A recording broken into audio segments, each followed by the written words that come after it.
Why don't people stop their kids from screaming anymore?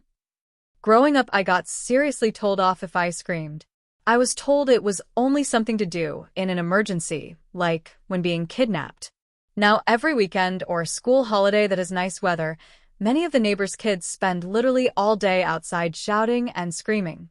I'm not sure whether or not my upbringing was right or wrong. This is just an observation. I also have more neighbors than I used to, so obviously that will affect the trend I have experienced. Was my upbringing in the minority, and that actually most parents should be letting their kids scream and shout? I was also brought up to not make too much noise in respect for the neighbors. Were my parents wrong for this? Thought it might be an interesting discussion. Thanks. I work in entertainment, and I've found it more and more common for kids to sit down in a show and just scream. Not cheer, not root for their champion, but just blood-curdling, shrieking screams. Never when parents are around. I do security. This is part of my job, ensuring people enjoy the show. But any sort of genuine, please don't do that gets no reaction or worse, pushback. The ones 12 plus, I just go up to and ask them if they're okay. Make a big deal about, do I need to call someone for help? Are they having a medical emergency? Where's the pain? Generally, they turn beet red and calm down. We were at a hockey game, and kid beside us would just let loose a blood-curdling scream whenever the crowd would cheer. It was super alarming every time. I wondered why the parents didn't say, "Hey, here's how to cheer loudly and not bust your eardrums." Also, your approach with the older kids is just perfect. I am a HS teacher and utilize the calm, "Hey, is there an emergency? Is everything okay?" all the time. Usually they look blankly at me, and I get to say, I heard some really upsetting sounding screaming and thought someone was seriously hurt. Seems effective to put an end to it. I think if a kid has enough of those interactions, they will eventually learn. Don't see any grown adults screaming all around town. I am an 89 millennial who has teens. I am a gentle parent, breaking the cycle, but my kids didn't scream when they played. The rules are you don't scream unless you are broken, someone died, or someone is stealing you. If I hear a scream, I am going to come running to save you. If you are having fun or playing, how many times will I run over here? What if it is an emergency, but I think you're just playing? Do you want to hear a story? And then I would reiterate the boy who cried wolf. Having multiple children, I repeated this often during the toddler years. But by the time they were preschool age, they knew this rule. You are absolutely correct that it is a parenting problem. I think of the things as to teach them how to sing or cheer in a crowd. This will teach you and how to raise your voice without screaming or yelling.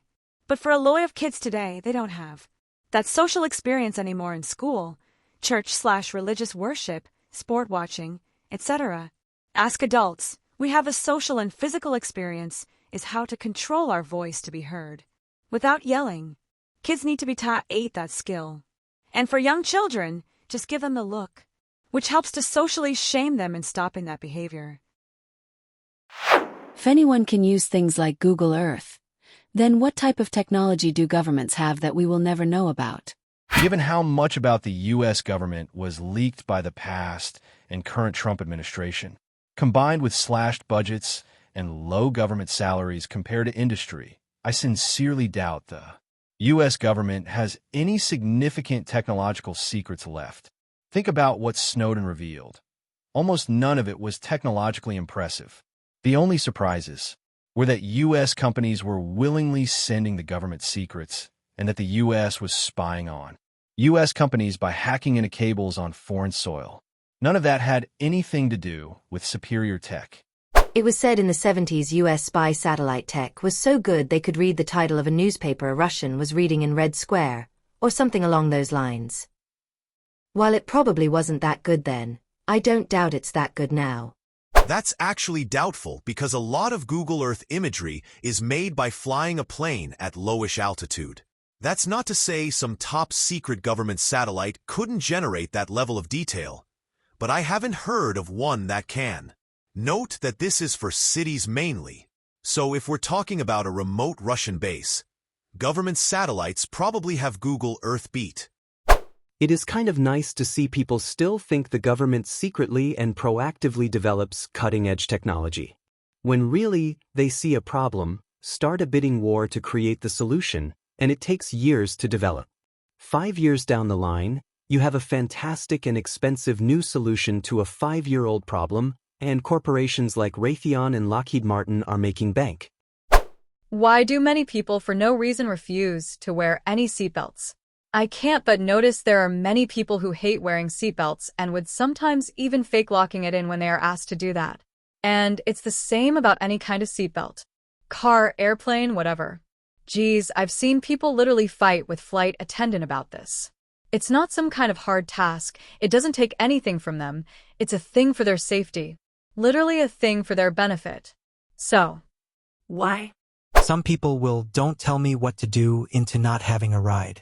I was out drinking with friends and had to cut myself off after 2 drinks because I noticed the DD wasn't staying sober. So I was already pretty annoyed. My old roommate refused to put on a seatbelt when I was driving home, and I did the usual. We're not moving until you put on your seatbelt.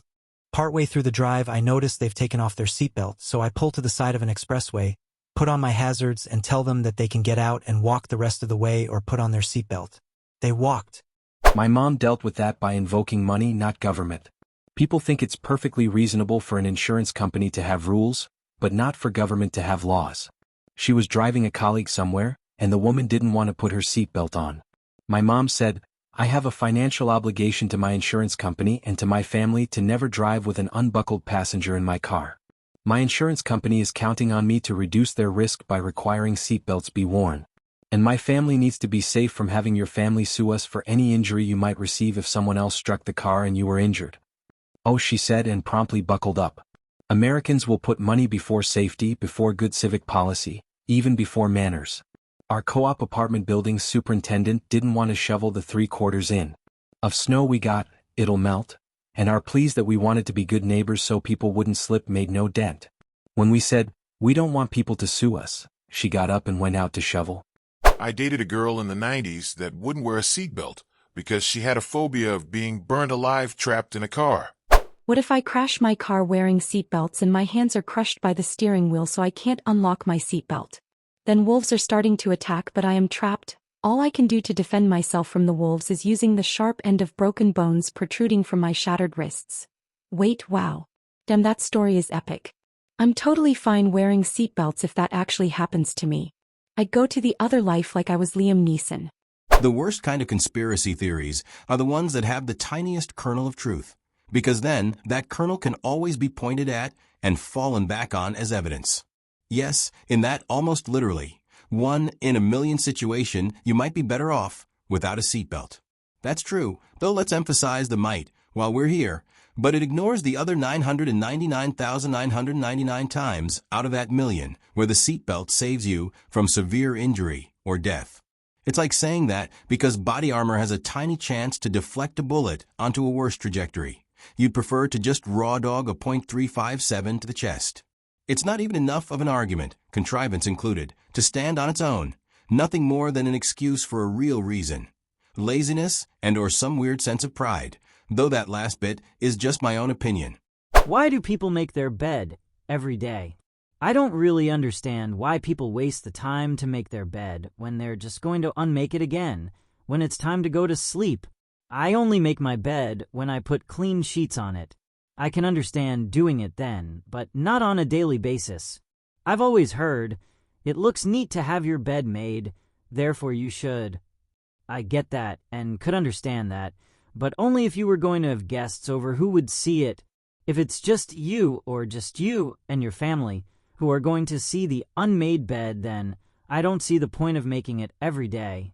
Maybe to some people it really does feel good to have the bed made, but I personally just don't care either way, and for that reason I usually don't make it most days. Only after thoroughly airing it out. According to scientific research, bed mites multiply significantly in the humidity of a not proper ventilated bed. Therefore, I open it up completely and leave it that way, and only make it if visitors are coming. I do it because it gives me a sense of control over my environment. I can't control what goes on in the world, but I can control if my bed is made and my room is clean. It's a neat little signifier to my brain every morning that I have made an attempt at following a routine and have put some effort into being organized and accepting responsibility. It's a small thing, But that first feeling of accomplishment so early in the morning really gets me into accept your responsibilities mode for the rest of the day. Is it true the higher level of education someone has, the less likely they are to be politically conservative? Could it be inherently liberal people are more likely to go to college? It seems like people who are more conservative are people that stay in their communities and work positions that don't require educations, like manual labor or trade positions. Women stay in the home, marry young, and start having kids.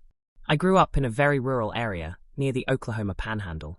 Rural areas like that need people to stay in the area and not leave for college because it's unlikely they'll return. We were still pushed to go to college in school, but I had zero awareness of jobs that were out there. Every person I knew was a teacher. Both my parents and sibling were teachers.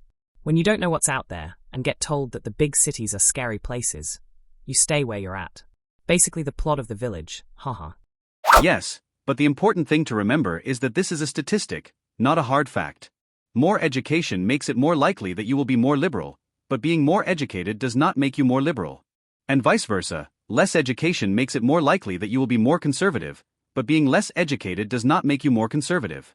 It's important to remember that there are highly educated conservatives and there are uneducated liberals. Undergrad degree here and totally expecting to get downvoted to oblivion.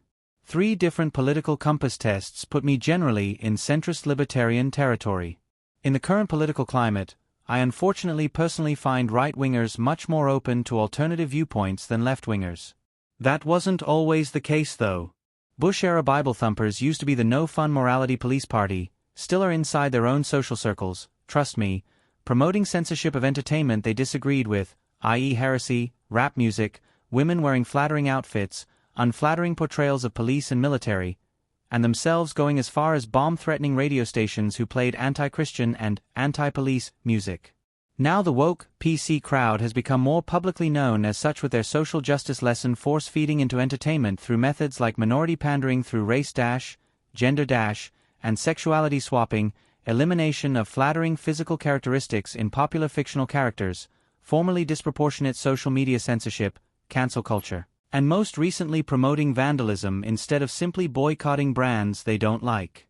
This isn't to say I don't find any common ground with left-wingers, it's to say that most I've interacted with are more likely to cut off people over a single disagreement even if they find common ground in other topics.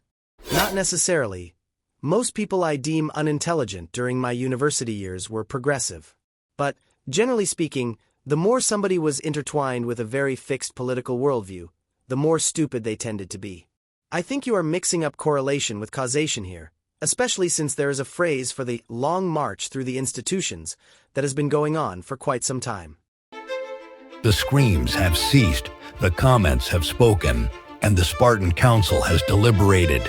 Now rest, but never lower your guard. Reddit always has more stories to tell.